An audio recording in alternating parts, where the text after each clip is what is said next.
بسم اللہ الرحمن الرحیم۔ حضرت عمر رضی اللہ نے ایک غلام کو کہا مجھے اپنے ساتھ سوار کر لو۔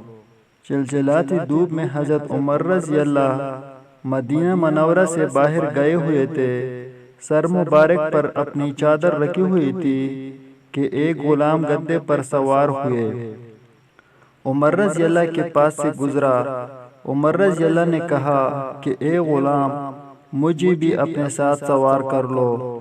غلام نے فوراً اپنی سواری کو روکا اور اپنے گدے سے نیچے اتر کر عاجزانہ انداز میں عرض کیا، اے امیر المومنین، لیجئے عمر رضی اللہ سوار ہو جائے۔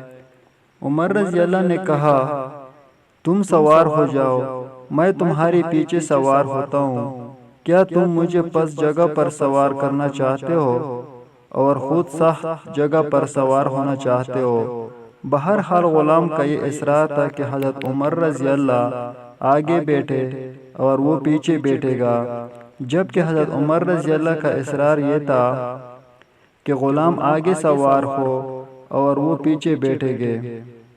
بلاخر غلام نے امیر المومنین کی بات مان لی اور یوں حضرت عمر رضی اللہ مدینہ منورہ ایک غلام کے پیچھے بیٹھے داخل ہوئے اور لوگ یہ منظر دیکھ رہے تھے۔